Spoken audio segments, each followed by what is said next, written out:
Ramón Córdoba, se solicita en el estrado. ¿Esto se llama estrado? ¿Cómo se llama? ¿Esto cómo se llama? ¿Cátedra? No, el objeto, este objeto donde estamos puestos. ¿Cómo? Podium. Podium. Mesa. Está más fácil, mesa. Nuestro editor se fue, huyó, no quiere terminar con las manos llenas de sangre. Buenas noches, ¿cuánto falta? Ya son las 7 en punto. Damos por terminada esta presentación, muchas gracias por haber venido todos. Firma de libros ahí saliendo, va a haber libros ahí vendiéndose. ¿Dónde están? El señor de anaranjado, vendedor de Random House, Penguin Random House, sello Alfaguara. Ya me estoy arrepintiendo de haber escrito un libro con Armando, pero creo que ya es demasiado tarde. Buenas noches, querido público asistente a este su congreso favorito. ¿Cómo se llama aquí? La Capilla Sixtina, y tenemos a los 3 autores. El editor salió corriendo y con nosotros, presentándonos de una manera radical y veloz a Tamara de Anda. Un aplauso para ellos, por favor. Y ya. Oigan, qué pena, porque yo pensé que iba a haber alguien que iba a leer sus currículums, así como de 10 páginas, y pues yo no me los sé, no los traje, no, lo siento. Entonces ya después ustedes pueden presumir sus amplias trayectorias ante el público. Yo por lo pronto voy a dar un choro muy breve antes de que ellos nos expliquen su libro. Y es que, gracias por invitarme a presentar el libro, pero sobre todo gracias por haber escrito un libro chingón, porque me invitaron a presentarlo antes de que yo hubiera leído el libro, y dije que sí, evidentemente, que era un honor para mí porque sí lo era, pero después pensé, ¿qué tal que el libro está feo? Qué oso que el libro esté feo, porque ¿no les ha pasado que un amigo o amiga les presenta su obra de la que está muy orgulloso y resulta que está bien gacha, y pues no pueden decirle que está fea, le tienen que fingir una sonrisa? Entonces hubiera sido una situación muy incómoda con una sonrisa mía, así como, gracias por... Sí, pero no fue Así el congelada. caso. Sí. Bueno, gracias, muchachos. Gracias por invitarme. Gracias. Bueno, pero la leí, me encantó, me atrapó, me gustó muchísimo. Y pasado ese primer buen sabor de boca, me sorprendió que fuera una novela exitosamente escrita entre 3 personas, a 6 manos y 6 pies. Eso ya es como Twister, candente. Y además, pues no sé ustedes, pero a mí cada vez que me dejaban un trabajo en equipo en la escuela, pues funcionaba más o menos así. Alguien ponía la casa, que era el que tenía los sofás pachoncitos, tenía el Nintendo, muy importante, tenía el internet cuando ya había internet, había otro que ponía las papitas y los refrescos, caguamas cuando ya era era la prepa, había otro que llevaba todo el material y sacaba las fotocopias, el papel lustre, las cartulinas, y había uno solo que trabajaba. Y así era como funcionaba, porque si trabajaban 2 era un desastre, era un desmadre, no se podía trabajar, no, era ya imposible. Uno nada más. Y acaso había otro que pasaba el trabajo en limpio, que era el que tenía bonita letra y era el que se llevaba el crédito al final de todo. Entonces yo no sé, eso es algo que ustedes tendrán que explicar. ¿Quién fue del papel lustre? ¿Quién puso la casa con Nintendo? ¿Cómo le hicieron? No se sabe. No se sabe. ¿Y cómo se pusieron de acuerdo? Porque también con los trabajos en equipo es como, aquí está lo que hice. No sé, es que yo lo hago, ya. No hay que moverle más. Además, yo creo que hoy se conocieron, ¿no? Lo hicieron todo por internet. Hoy se están conociendo apenas. Todo fue como un ciberromance. Fue un... ¿Qué otra cosa tenía que comentar? También me encantó que uno se va encariñando con los personajes conforme los personajes se van encariñando entre ellos. O sea, al principio es como, ay, ¿este güey qué? ¿Este güey qué? ¿Esta chava qué? Ay. Y luego ya no, o sea, ya echarte unos mezcales con ellos, irte a enfiestar con ellos, sobre todo enfiestar con ellos. Y ya, pues yo quiero que me resuelvan todas esas preguntas. Y algo que me pareció extremadamente conmovedor fue que avivaran la llama del dolor y de la indignación de lo de Ayotzinapa. Y que cuando leí que eso iba a estar como ahí metido en la novela, pensé que iba a estar medio con calzador. O sea, ¿cómo puede mezclarse una historia de amor con esta cosa que nos indignó a todos? Y es claro, porque fue algo que todos vivimos, que todos lloramos, pero que seguimos con nuestras vidas y que fue una marca que se quedó ahí para siempre. Entonces, les cedo la palabra a los connotados autores que nos acompañan esta noche para que nos expliquen cómo lograron este trabajo escolar en equipo exitosamente.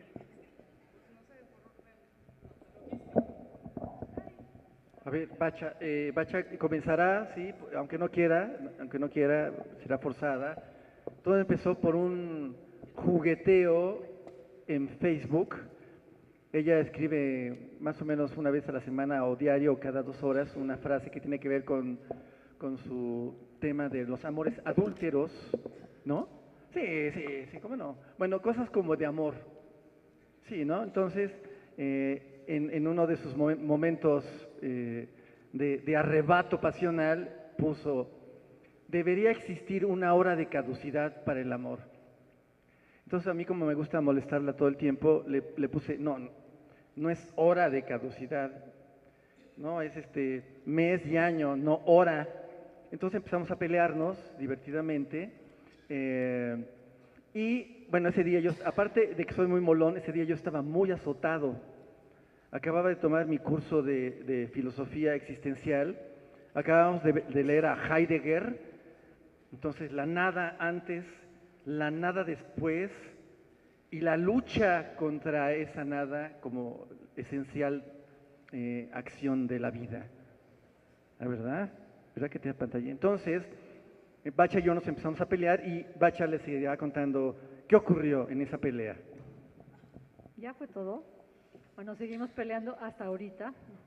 No, empezamos a discutir en Facebook, porque no sé qué tanto, es un poco azotado y además escribe, en vez de 2 líneas, escribe 300 páginas, y entraron a discutir con nosotros otros facebookeros. Una de esas facebookeras fue Aileen. De pronto ya teníamos un chorizo, como éramos como 10 discutiendo que si el amor tenía caducidad, que si no tenía, que de qué servía, etcétera, etcétera. Y Aileen dijo, es que nunca me acuerdo del nombre porque estaba bien complicado. Perdón, lo que pasa es que Armando suele ponerse muy denso en esos debates. Entonces le corrigió a Beatriz el asunto de la caducidad y entonces le explicó por qué era que tenía que tener un día específico y después la cosa se transformaba. Entonces yo dije, a ver, y un rollo así, ¿no? En Facebook, que además es así flaquito, entonces bajas y Armando sigue escribiendo. Entonces puse ahí, próximamente vamos a leer Tratado del amor caduco y otras toxicidades. Porque empezó a decir que entonces se volvía tóxica la cosa y no sé qué. Entonces, Tratado del amor caduco y otras toxicidades por Armando Vega Gil. Pues, estaba bromeando, ¿no? Y al parecer Armando se lo tomó en serio y dijo, órale, vamos a escribir esto. Creo que yo puse, ¿por qué no escribimos la novela a 8 manos? Y lo puse evidentemente de broma. Y Armando a los 3 segundos me marcó el teléfono y me dijo, hay que escribirlo. Le dije, estás loco, ¿cómo se escribe una novela entre 4 personas? Me dijo, no, entre 3. La otra persona que iba a venir, que no pudo venir, no sabe escribir.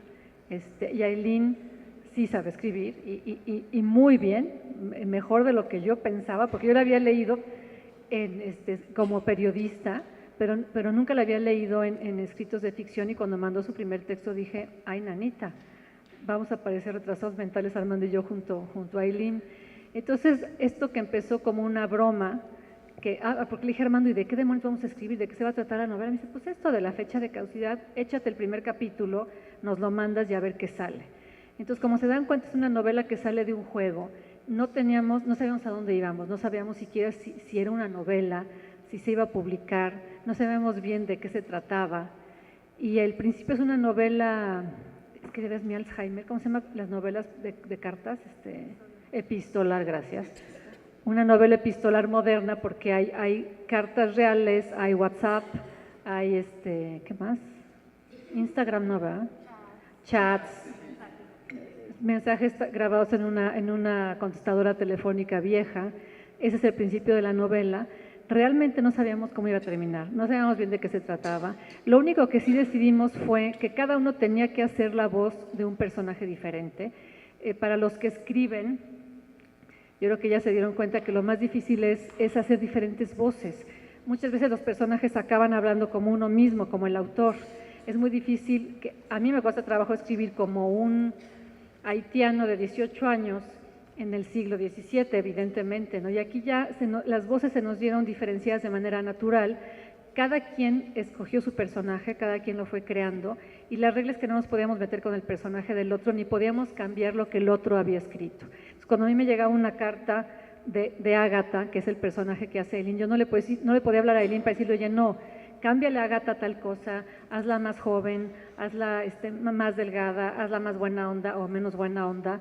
Lo que Eileen escribía yo no lo podía corregir, lo que Armando escribía tampoco lo podía corregir. Entonces, a partir de las cartas que nos íbamos mandando, fuimos creando la novela.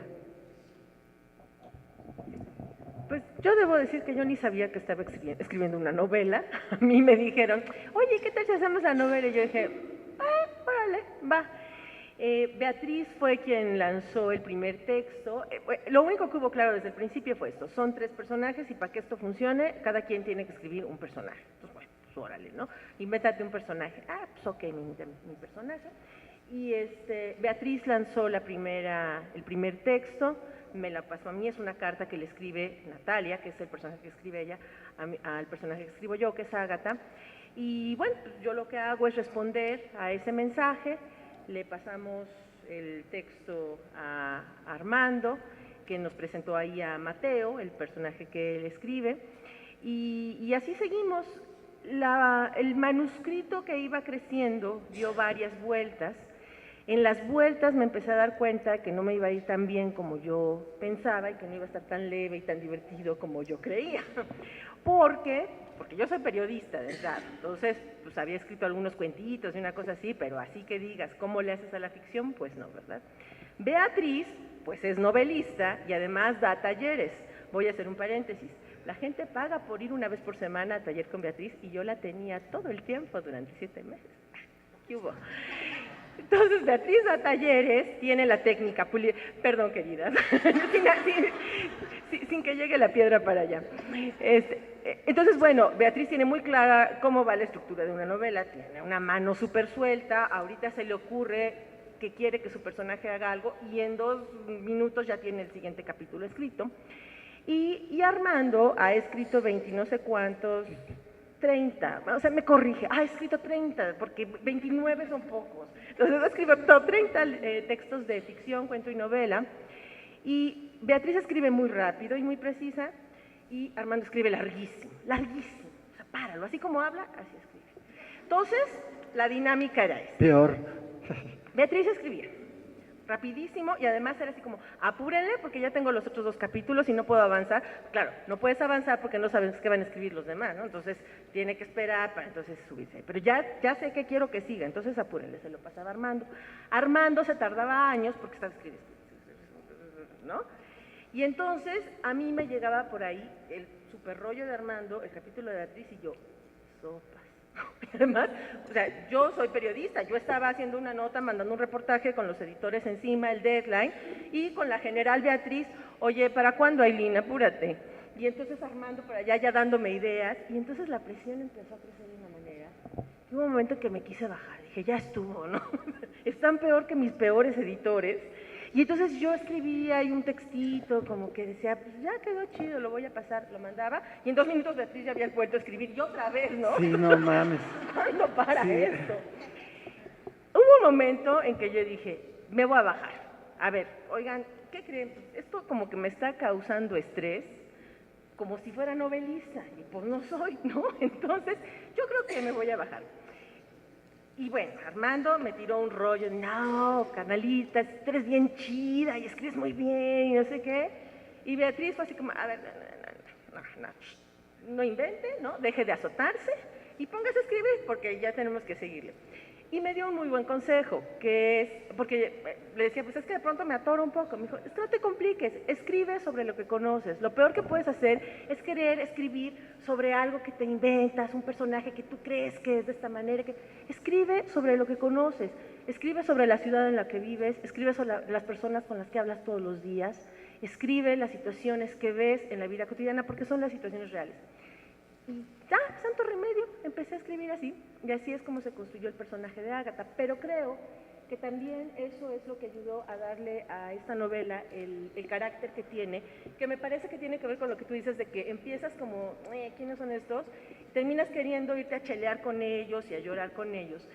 Que son personajes muy reales, son personajes que podrían estar sentados ahorita aquí, saliendo y se echar unos mezcales, que toman el metro, que van a las marchas en Reforma, que se tuercen un pie, que lloran, que tienen vidas muy reales del México de 2015. Es una novela súper humana, es una novela súper auténtica, muy real, y pues ya salió. Ahí está. Ahí está. Yo quiero contarles una cosa. Hola, ¿cómo estás? Yo quiero contarles una cosa de cómo empezó la novela. La gente cree que fue algo súper complicado. Sí, bueno, sí tenía su cosa, que teníamos que sentarnos a chingarle, ¿no? Pero yo creo que el arranque fue tan poderoso porque yo me la pasé molestando a Beatriz. Resulta que Ágata, el personaje de Ailín, presenta a Natalia y a Mateo, que Mateo anda como, ya saben, como que tiene un huequitito ahí, que le hace falta como relleno cajetoso, entonces no sabe por dónde. Entonces dice, pues, ¿quieres acción? Pues ahí te va. Mateo está casado, fíjense, con su segunda mejor amiga de la vida. Su primera mejor amiga de la vida es Ágata. Pero tienen los dos un tema ahí como de, no terminan de aceptar algo, hay como una especie como de cobardía por ahí, ¿no? Pero se aman cañón. Entonces, bueno, pues presenta a estos dos y en la primera sentada se caen gordísimos Natalia y Mateo, que eso está muy padre, porque, ya vas a contestarme algo feo. No, bueno, es que iba a decir que la primera vez que tú y yo nos conocimos, bueno, la vez que nos conocimos, me caíste fatal. La gente cree que soy muy mamón, pero no soy mamón. No, mamoncísimo durante 3 horas. Pero se me quita rápido, ¿no? Muy mamón conmigo. Con el chupe, no es cierto. Bueno, desde allí arrancó muy bien porque, bueno, ya platicando off the records, Bacha y yo, ella me decía, no, bueno, es que yo quiero que tu personaje, el mío, sea un poeta desgarrado, un pintor abstracto y así, ¿no? Que triunfe en Sonamaco y así. Entonces yo decía, yo nomás por molestarla, dije, voy a hacer que mi personaje sea un físico de partículas encargado del acelerador de rayos X de alta energía en el Instituto Nacional de Neurología. Entonces, bueno, hay un momento que dice el personaje de ella, bueno, pues yo, un físico, me lo imaginé en un bar de Sanborns oyendo canciones de José José. Tenemos como ideas como muy, muy hechas, ¿no? De cómo somos las personas. Yo tengo una amiga muy querida que es física. Ella no es física de partículas, pero sí es la encargada del acelerador de, según el lugar donde estés, pueden ser rayos gamma o rayos X de alta energía, según tu especialidad en la física. Entonces, obviamente hubo un choquezazo ahí entre los dos. Bueno, dejen hablar como si yo fuera Mateo. Entonces yo le reclamo a Ágata, oye, ¿por qué me presentas me cayó gordísima? Porque dice una cosa que le hiere mucho a Mateo. Dice, yo no me caso porque ese tipo de amor es un ancla en la vida. Y los hijos, yo no voy a tener hijos porque son como, ¿no? Ahí anclas, lastres. Y entonces Mateo está perdidamente enamorado de sus hijos. Los super archi recontra ama, como yo amo a mi hijito Andrés. Digamos que fue una cosa muy personal. Entonces yo me enojé con el personaje de Natalia en esa parte, y dije, como chingados, como que los hijos, y no, para Mateo los hijos son el motor de su vida, más que un freno. Entonces ahí empezó a ver como un peloteo y había como el peligro de, chin, pues ¿cómo vamos a hacer que haya clic entre los dos? Y hubo un clic muy padre porque inevitablemente siempre pongo cosas de música en mis novelas y en mis libros, no en todas, pero sí, casi que inevitablemente, por mi origen obrero, campesino y popular. Entonces, Beatriz puso a su personaje como una violinista. Entonces para mí fue, ¡ay, puta! Ahí está el super clic, el super gancho. Incluso se empiezan a pelear porque a Natalia le encanta Paganini y a Mateo le requete choca, le cae en la punta del saxofón Paganini. De hecho a mí me cae en la punta del saxofón Paganini, no lo aguanto, salvo un par de cosas. Entonces, claro, Mateo tiene una banda de garage que se llama Quesadilla de Metal, con sus amigos de ciencias de la universidad. Uno es un matemático y el otro es un biólogo. Y entonces, el gran clic es a través de la música. Entonces, la novela así como que solita iba poniéndonos los obstáculos e iba abriéndonos puertas todo el tiempo. Entonces, mucho al principio fue porque nos estábamos poniendo como retos entre los tres, todo el tiempo estuvimos retándonos, y hubo un momento, bueno, eso se los platicamos más al rato, donde tuvimos que hacer una reflexión que se le ocurrió a Bacha, tratar una nueva voz, pero creo que al principio fue súper divertido, súper gozoso, y aquí está nuestro editor para que nos cuente cómo cuando Bacha, bueno, cuéntales esa parte de que, de que llegamos a las 100 cuartillas y tú dijiste, vamos a hablar con mi editor. Ya no lo soporto. Cuando empezamos a escribir la novela, de pronto sí, un día me puse a leer todo lo que llevábamos y me di cuenta que la novela no iba a aguantar con tanta carta que iba y venía y que necesitábamos una voz. Y entonces les dije, oigan, ¿por qué no hacemos ya la voz de un narrador omnisciente que va narrando lo de los tres personajes? Lo chistoso es que es una voz que al final nos quedó muy parecida. Cuando nos leen a los tres, se ve mucho la diferencia. O sea, saben perfecto quién es Natalia, quién es Ágata y quién es Mateo. En la voz del narrador omnisciente parece que lo hubiera escrito alguno de los tres y realmente lo escribimos cada uno, nuestro narrador omnisciente. Entonces empezamos a hacer este narrador omnisciente para jugar con la novela. Si bien no teníamos el esquema, no la teníamos planeada, íbamos como tomándole el pulso a la novela y a nuestros personajes. Y cuando llegamos aproximadamente a las 100 cuartillas, les dije, oigan, pues ya dejemos de jugar y le voy a llevar la novela a mi editor de toda la vida, que se escapó pero ya está aquí de regreso, Ramón Córdoba. Le marqué, le dije, oye, tengo una nueva novela. No le dije que era entre tres personas, no lo quería asustar, ni predisponer, ni prejuiciar. Y le mandé lo que llevábamos, lo leyó muy rápido, me habló muy poco tiempo después y me acuerdo, ¿quieres que lo diga Ramón? A ver, Ramón, que lo vengas a decir, porque ¿para qué te escapas? Nos ibas a presentar y a decir nuestros currículums y toda la cosa. A ver, pues sí, en efecto leí en friega porque eso me toca, porque es mi oficio, porque tenía el tiempo y porque Beatriz me importa, es mi autora de toda la vida también.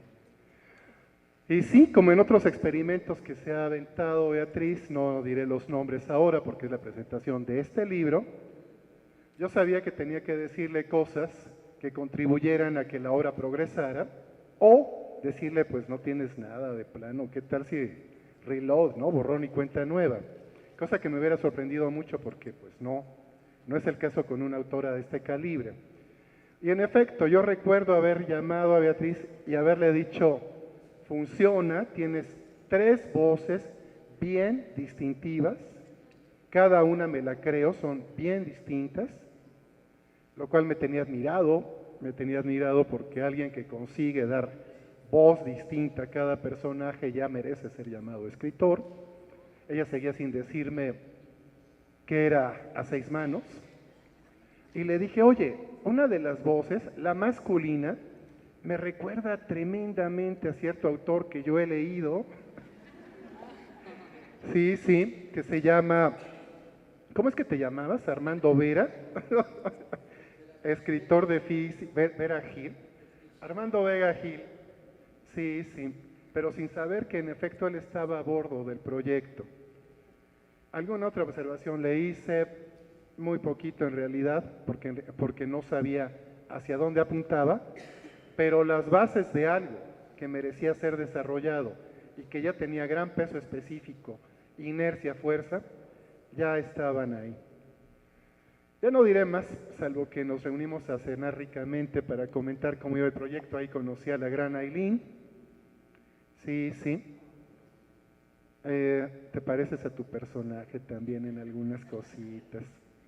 Sí, sí, no diré más. Con ese bolillo chancho y migajonudo, por ejemplo. ¿Te pareces? Bueno, y los dejo, sigan ustedes. Gracias. Antes de que Armando vuelva a agarrar el micrófono por media hora. No, está bien. Me intriga saber cómo metieron lo del contexto sociopolítico, quién fue el que puso el desorden ahí y cómo decidieron que sí se iban a seguir por ahí en un momento muy específico y no hacerlo completamente atemporal, para que los nietos de los nietos retomen esta novela eterna. ¿Cómo estuvo esa decisión? Pues no fue una decisión, salió solito, se dio solito. Así como no fue una decisión hacer una novela que va a tratar de esto y que en este momento va a ocurrir un giro dramático y luego va a irse para acá. O sea, nosotros empezamos a escribir, no teníamos clara cuál iba a ser la historia, sí sabíamos quiénes eran los personajes y que en algún momento se iba a desarrollar un triángulo amoroso, afectivo, filial, erótico. Pero era lo único que teníamos claro. Cuando nosotros empezamos a escribir en septiembre de 2014 y terminamos en febrero más o menos, ¿no? Ya luego le hicimos ajustes y cosas, pero fueron como unos 7 meses de escritura. Y Armando suele decir que escribimos en tiempo real, porque muchas de las situaciones que ocurrieron durante esos meses están plasmadas en el libro. Son personajes, perdón por insistir, pero de verdad tan auténticos, tan de a pie, que fuimos metiendo estos elementos cotidianos de ese momento en particular en la historia. Y nosotros empezamos a escribir a mediados de septiembre.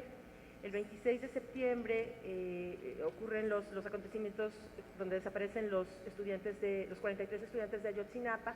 Nos enteramos y en la historia el personaje que yo hago, Ágata, vive fuera de México, está en intercambio con Natalia. Y en una carta que escribe Natalia, el personaje que escribe Beatriz, le cuenta ahí un rollo, ¿no?, que trae amoroso y todo, y al final, así como que no quiere la cosa, oye, por cierto, ¿ya escuchaste sobre los 43 estudiantes desaparecidos? Es una línea nada más, que podría haberse quedado ahí, porque el contenido y el objetivo de esa carta era otro.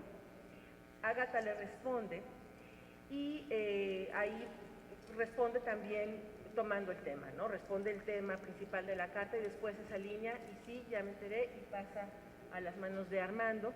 Y cuando nos dimos cuenta, y de verdad no nos dimos cuenta hasta que ya íbamos muy avanzados, el tema se nos empezó a meter.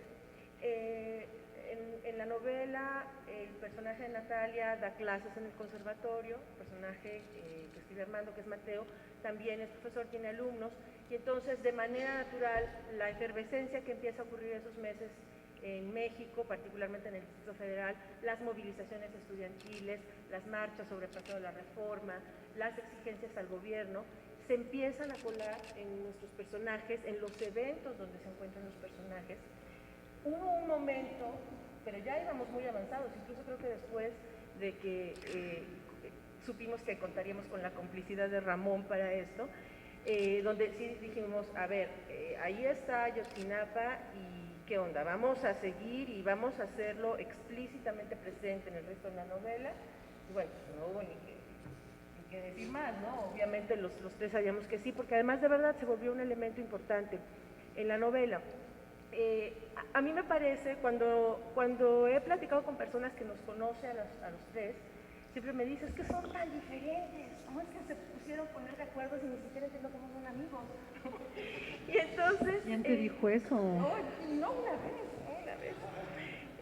Pero me parece que lo que ocurre en este libro es que sí tenemos perfiles muy distintos, maneras de escribir muy distintas, pero hay una afinidad ideológica, ¿no? Y entonces hubo ahí como una conexión de saber qué era lo que estaba ocurriendo en ese momento en la sociedad en la que estamos, que estaba marcando a la sociedad en la que estamos. Y eso marcó a los personajes también.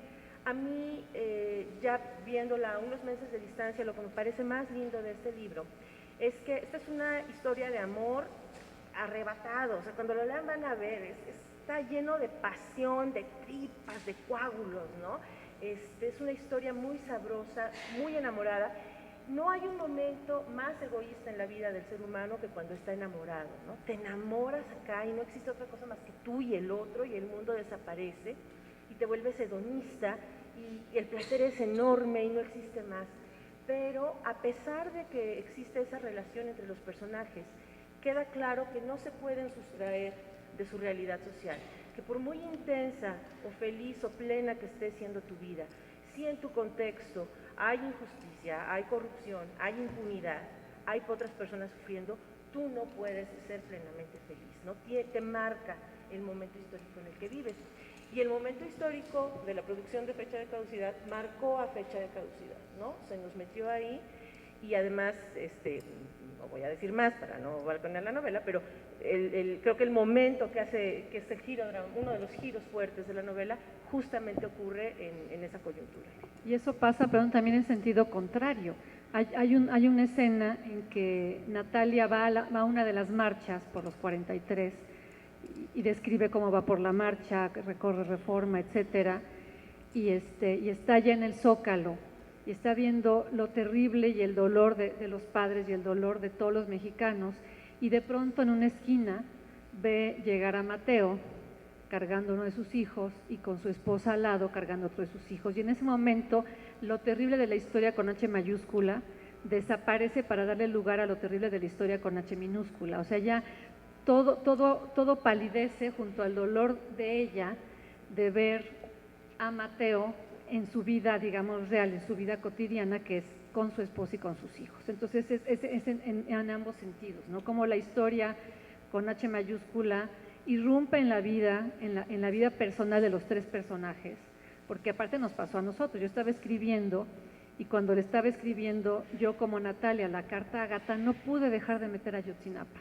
No me lo propuse, así como si de repente escuchaba un ruido en la calle o me tomaba un café y ponía a Natalia escuchando ese ruido tomando el café, dije, Natalia no podría ignorar lo que está pasando. Entonces, así como lo puse y así como la historia personal palidece junto a la gran historia con H mayúscula, pasa lo mismo en el sentido equivocado. Hay un momento en que Natalia ya no sigue en la marcha y huye porque no puede aceptar esta realidad de este amor tan grande por Mateo cuando lo ve con su esposa y sus hijos. Es como me hiciste sufrir, qué poco. Voy a leer un cachito, dice así. Es una fiesta en un restaurante que nos encanta y que le presentamos a Aileen y en una comida. Solamente nos juntamos, está muy cagado, dos veces durante la escritura de la novela. Todo lo demás fue por cartas, llamadas, Skype y demás. Entonces, bueno, una de estas, ¿alguien se rió o me preguntaron algo? Entonces, en una de estas comidas la hicimos en el restaurante Luigi, que es un cocinero napolitano, que está buenísima su comida. Decidimos hacer ahí una fiesta donde Ágata y Mateo le hacen un regalo muy específico y especial a Natalia, que por un tema muy llegador se cambia de nombre de Natalia a Natasha. Ya no les vamos a contar más, pero bueno, están en la super fiesta. Les quiero leer este cachito. Bueno, Luigi saca el acordeón y empieza a tocar tarantelas y bueno, y Natalia está tocando el violín, y Ágata sacó el mezcal Madre Cuiche, que es el que a mí más me gusta. Si alguien me quiere regalar a la salida de esta presentación una botella, se los agradeceré. Espadín también, pero si es un Madre Cuiche, bueno, ahí les va. Si me pongo a llorar, ahí me disculpan. Con la fiesta ardiendo, trazando ya su punto más alto para descender al final, al momento de anagnórisis en que los personajes de la comedia trágica reflexionan sobre el viaje que han hecho como antihéroes. Una pareja ya caminaba hacia la puertecilla de la cortina metálica que Luigi había bajado para pasar del negocio a la locura, al dispendio, echar la casa por la ventana sin que nadie saliera de esta. Mateo decidió que aprovecharía este impasse para abandonar la celebración de Violon Noir y el falso cumpleaños. Página 107. Natalia y Ágata tuvieron el impulso unívoco de pedirle que se quedara, pero sabían que él tenía que salir al mundo, atravesar sus colmillos y llegar a casa a abrazar a sus hijos y, por primera vez en su vida, rompiendo todos los protocolos que había planeado con una honestidad más que verdadera, Natasha, quiso que esos hijos fueran suyos, y esta idea la asustó, la maravilló, la cegó. Quien sí insistió en que siguiera la borrachera hasta sus últimas consecuencias fue Luigi, que ahora azotaba las teclas de su acordeón con un sacudimiento balcánico. Joran Gregovich, para ser específicos. En un último acto de taumaturgia mesoamericana, Ágata atrajo a sus dos seres más queridos de la tierra y les puso en las bolsas de los pantalones dos pequeños envoltorios de papel de china blanco. Tenía un tercer paquete en la mano izquierda. Esto es un pacto de sangre, ya nada podrá separarnos, les dijo en medio del manoteo que había vuelto un par de mesas tambores al fondo de la música. Le pedí a mi joyero estrella que nos hiciera uno idéntico a cada uno de nosotros. Abran los envoltorios, no ahora, sino en el momento en que estos seres se lo pidan. Ágata sonrió con tristeza.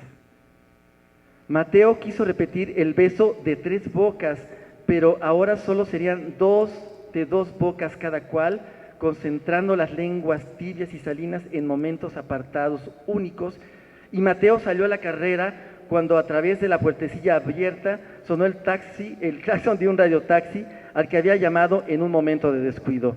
Se abalanzó a la calle y cerró la puerta, sin voltear a ver lo que estaba dejando detrás de sí, como en los cuentos en los que quien huye no debe volver su mirada, como la mujer de Lot que por hacerlo quedó vuelta una estatua de sal.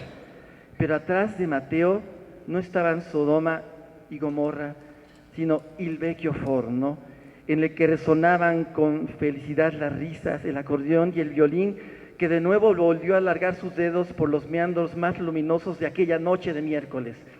Mateo, ya en el taxi, pidió al reseco chofer que lo llevara al centro de Tlalpan. Abrió el envoltorio de papel. De golpe, le dijo al conductor que se detuviera, que lo dejara bajar, resarciendo su esfuerzo con un billete de 100 pesos. Mateo necesitaba sentir a solas, suspendido en un gran atractor espacial de materia roja, con el aire fresco de la noche en su rostro, en la palma de la mano en la que descansaba aquel dije de plata que Ágata le entregara en un ritual sagrado. Era un pequeño medallón, un broche erizado en su base. Sobre una superficie rugosa patinada con un gris elegante, 2 dígitos se abrazaban en un polimiento que los destacaba bajo la luz de la luna y el alumbrado público. Ese número era un recordatorio de que, bajo esa corteza de oscuridad que era la noche de Anáhuac, los colmillos de la realidad estaban listos para devorar corazones jóvenes, semillas de un futuro que seguía insistiendo en ser un pasado ominoso y perverso. Quisieron enterrarnos, pero no sabían que éramos semillas, diría un cartel en la calle un par de días más adelante. Mateo se echó a llorar y se llenó de fuerza. Ese número era un 43.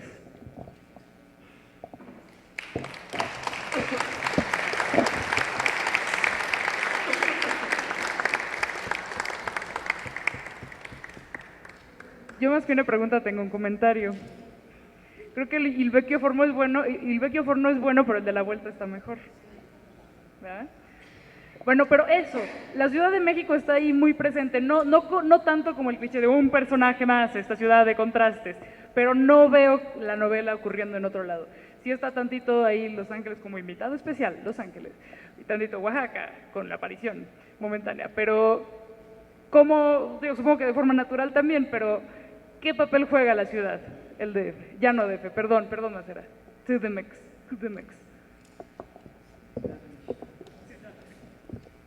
Yo más que una respuesta tengo un comentario. Mi acta de nacimiento dice Distrito Federal, ¿eh? Así que a mí me disculpan, pero me perdonan. El Distrito Federal.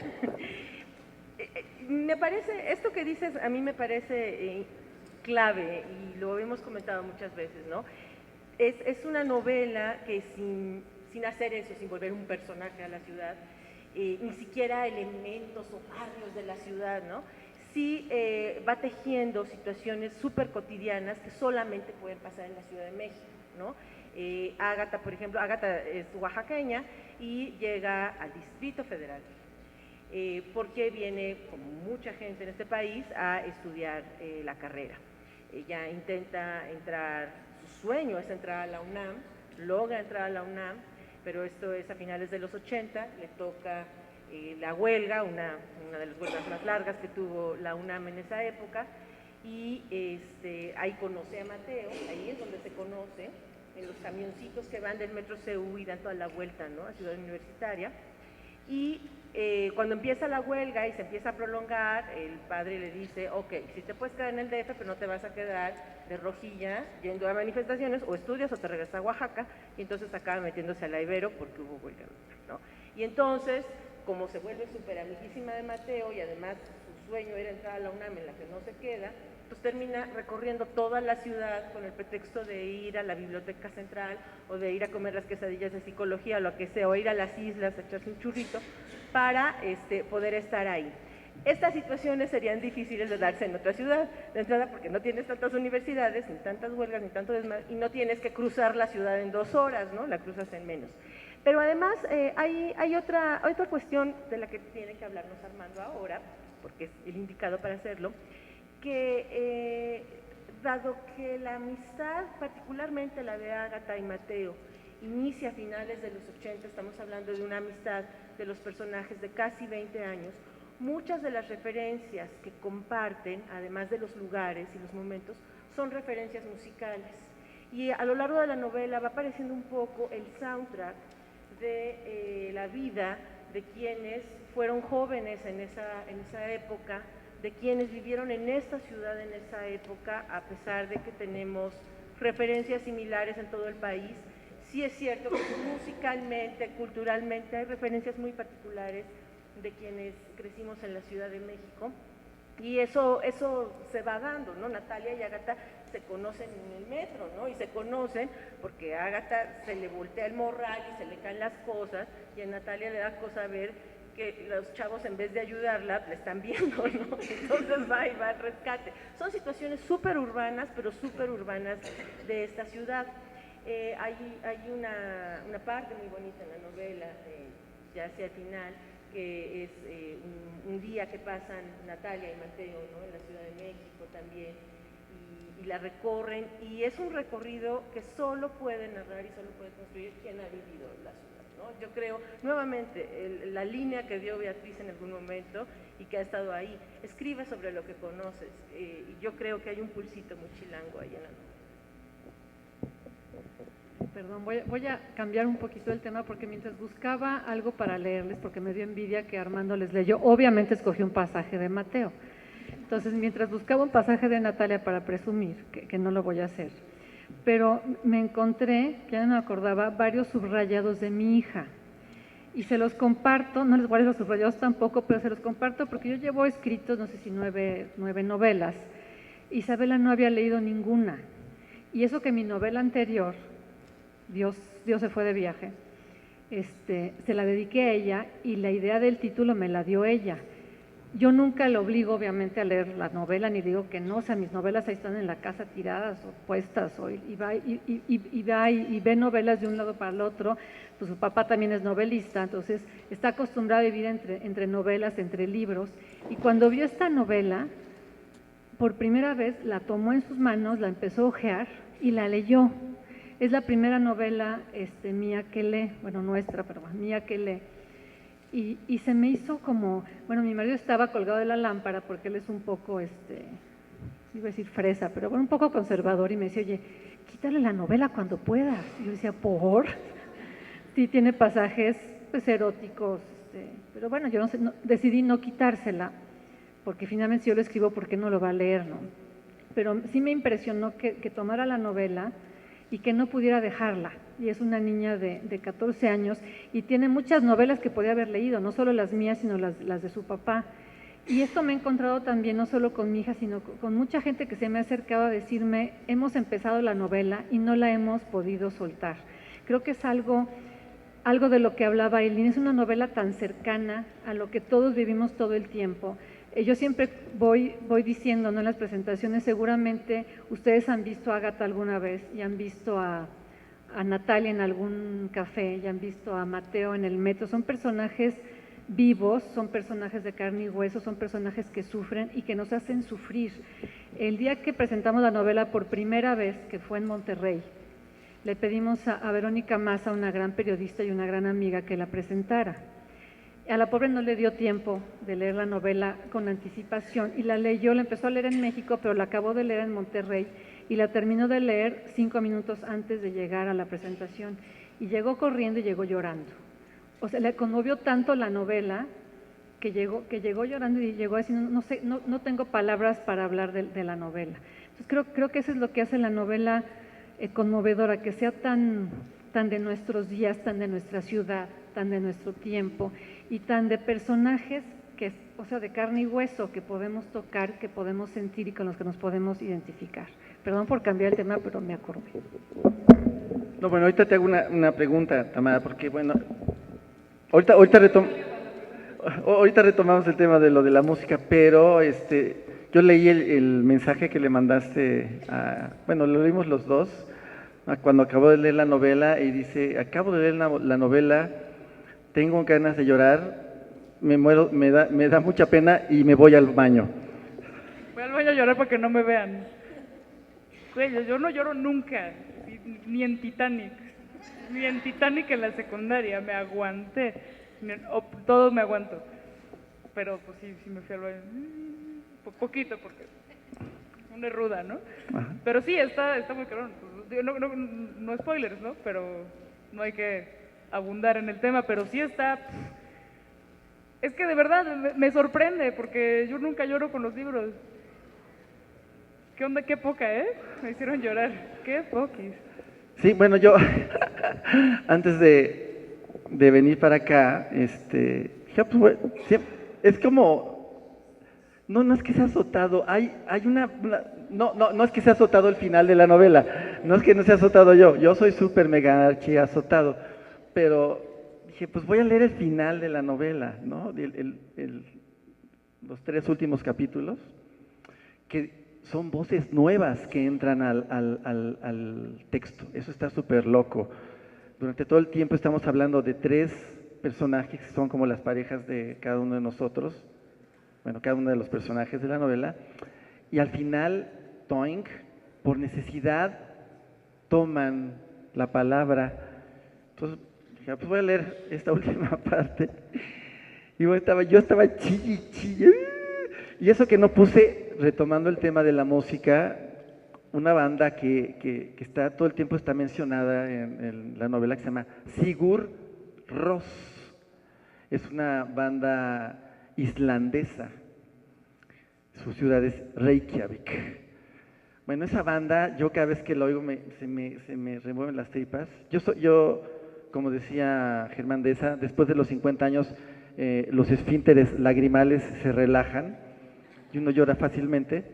Entonces lo leí como, y sí, terminé chillando. Y bueno, yo les comentaba que eso que la leí sin estar oyendo a Sigur Rós de fondo. Si ustedes leen ese final y se ponen a Sigur Rós, una rola que se llama Englar, es impronunciable, Englar. Bueno, terminará. Y había una discusión muy divertida entre Aileen y yo, fuera de nuestros personajes, porque Aileen todo el tiempo me está diciendo, no, Sigur Rós es de hipsters, que no sé qué. O sea, como, no, yo lo oigo antes de que existieran los hipsters, antes de Jack Kerouac, yo ya... No, exageré. Bueno, pero antes de los hipsters contemporáneos, yo ya oía a Sigur Rós, entonces ella se burla de mí, entonces nos peleamos que si B.B. King, y cabronamente, B.B. King se murió a los 2 días de que terminamos la novela. Fue una cosa súper loca, fue una cosa súper... En la parte final mencionamos un concierto con B.B. King, a los 2 días se muere. Yo dije, por favor, no metan a nadie más en el libro, no voy a hacer que estemos hablando a la gente. Oigan, pero estoy preocupada porque creo que vamos a espantar a la gente diciéndole que van a llorar con el libro y nadie va a querer comprarlo. Van a estar súper a todo dar. Bueno. Van a llegar a abrazarnos, nos van a buscar por Twitter, vengan a darnos un abrazo porque quiero llorar en esos hombros. Bueno, otro tema, sí, exactamente, es la música. Perdón, nada más rápidamente, una canción que también está muy presente es Antes de que nos olviden, romperemos paredes. ¿Cómo que sigue? No andaremos de rodillas. El alma no tiene la culpa. Porque ustedes no están para saberlo ni yo para contarlo, pero en el Instituto Nacional de Neurología se hacen operaciones a cierto tipo de malestares en el cerebro que se hace con el personaje despierto. O sea, primero lo duermen, ¿no? Después le hacen ahí y con unos hilitos te levantan. Te hacen una como ventanita, es muy bonito. Te ponen una tela con un diurex y luego lo sacan con unos hilitos para que no se le resbale al cirujano la tapa de los sesos. Y en ese momento, ya después del gran dolor, despiertan al paciente. En este caso, es la historia de Alejandro Markovich, que se ocurrió y a él lo despiertan y le ponen un tecladito al lado para que se ponga a tocar el minuet de Ana Magdalena Bach. Y está tocando. Y todo este asunto es porque si el cirujano, aparte es así, están jugando como Nintendo, hay una pantalla, hay un modelo 3D y aparte está viendo con un microscopio, entonces, no hay manera de que falle, pero sí fallan de repente. Entonces si el cirujano está ahí como cortando un cable y de repente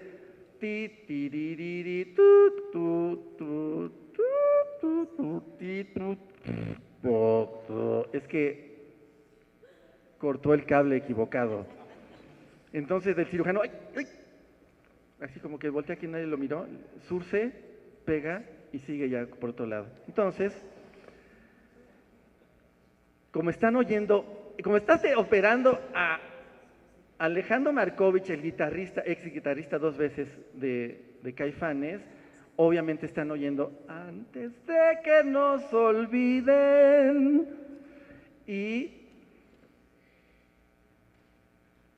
cuando termina la operación, no les digo más, y todo sale tan como estaban esperando, ponen a todo volumen la canción de Antes de que nos olviden, romperemos paredes, no andaremos de rodillas, el alma no tiene la culpa.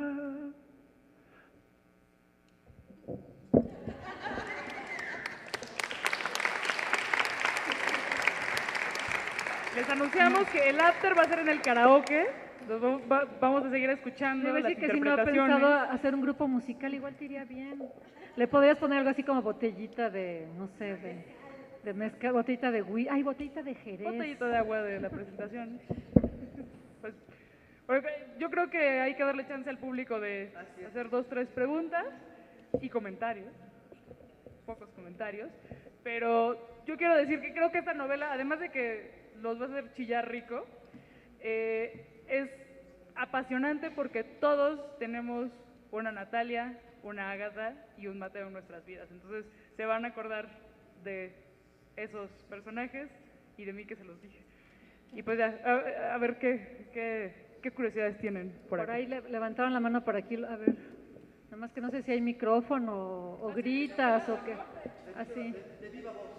Sí, yo creo que sí se escucha bien. Pero sí. Bueno, pues primero es muy loable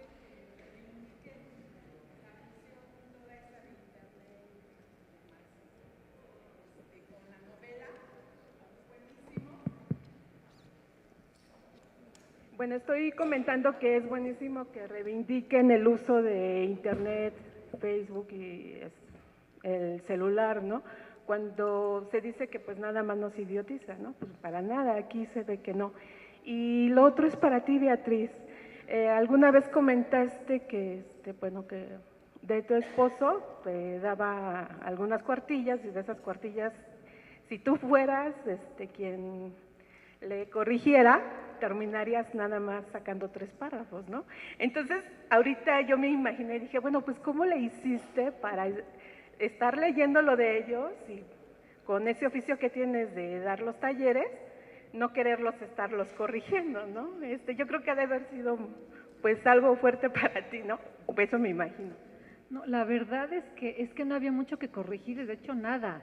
Bueno, primero dijimos que no nos podíamos meter con los textos de los otros, obviamente era a nivel temático y de trama. Había algunos dedazos que yo se los señalaba, ni siquiera se los corregía. Cuando lean la novela van a ver cómo escribía Armando, de una manera muy barroca, jugando mucho con las palabras, y yo de pronto no sabía si lo que aparentemente estaba mal escrito era a propósito o no, entonces simplemente lo ponía en rojo.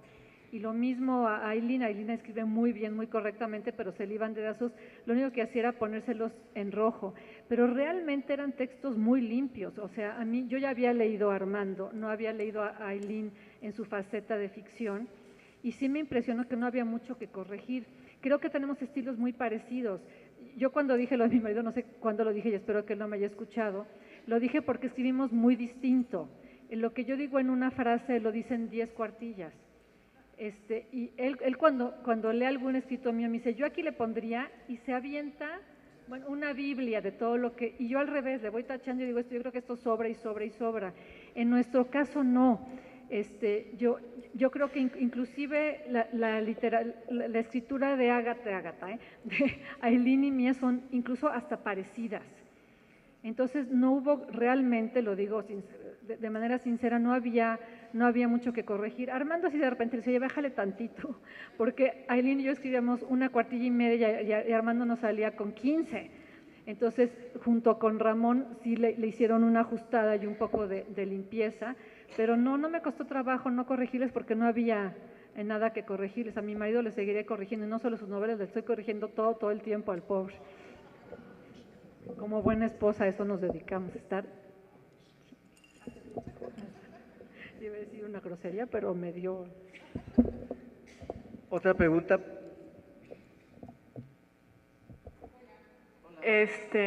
Pues yo fui de las que leyó en 3 sentadas. Cuando empecé a leer dije, hijo, esto se va a acabar muy rápido. La segunda vez me tardé 2 semanas en volver a agarrar el libro porque dije, me lo voy a devorar. Y ya cuando lo tomé la tercera vez fue esta mañana, me faltaba la mitad del libro. Y efectivamente, me acabé la caja de Kleenex del lado de mi cama, porque pues desde la marcha, desde que Natalia... No digas, Bueno, desde la marcha, pues me solté a llorar. Y el epílogo es así de, ¿no vas a parar de llorar? O sea, ¿a qué hora se para esto? Lo disfruté mucho. Es la primera vez que leo como con conciencia social, ¿no? Vivo muy cerca de Reforma y odio las marchas. Odio que me compliquen la vida. Pero a mi hija siempre le digo, son revoltosos. Pero cuando fue precisamente la marcha de los 43, me dijo, mamá, ¿son revoltosos? Y dije, no, mi amor, esta vez es distinto. Y pues el libro es un montón de citas que podrás subrayar, ¿no? Pero hay uno que precisamente da Ailín que dice, una muy buena, ¿no? Que en México se puede matar 2 veces. Y puedes matar a un hijo y puedes matarle la esperanza a un papá de enterrarlo, ¿no? Esa fue así como súper llegadora. Y yo precisamente es lo que justo pienso, ¿no? Con esos 43 pares de papás, que dices, no tienes nada que enterrar, ¿no? Entonces, creo que además de ser una novela excelente de amor, esta parte de la conciencia social te remueve mucho, ¿no? Y te puedes poner al lado del otro, sin importar si es mamá o no, sin importar si tus hijos son de primaria o de universidad, ¿no? Entonces, sí, me encantó, sí, me hicieron llorar, y sí es muy buena, ¿no? O sea, sí se lee en 3 sentadas, o sea, dices, güey, no quiero acabar. Y sí, quiero preguntar, ¿cuándo es la segunda novela? A 6 manos, ¿no?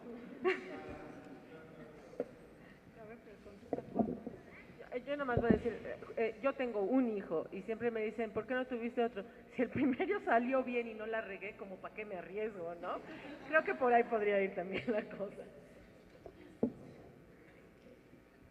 Gracias, gracias por lo que nos dijiste. Muchas gracias. ¿Alguien más quiere comentar? ¿Alguien más trajo una botella de Madre Cuiche? ¿Alguien más quiere cantar una canción? Bueno, pues de verdad agradecemos mucho. Aquí públicamente yo agradezco a Ramón Córdoba. ¿Sí? Realmente yo toda mi vida he querido publicar en Alfaguara y lo logré, y con el mejor editor del planeta Tierra. Así que pues, muchas gracias a él, Alfaguara, bueno, a este recinto sagrado que es la capilla, que tenemos a la mera buena allá atrás. Yo soy ateo, pero 100% guadalupano. Entonces agradecemos también acá y pues muchas gracias. Va a haber firma de libros, si alguien quiere. Aquí no tenemos que movernos a ninguna parte. Se va a estar vendiendo por allá afuera. Y esto fue fecha de caducidad. Gracias. Gracias.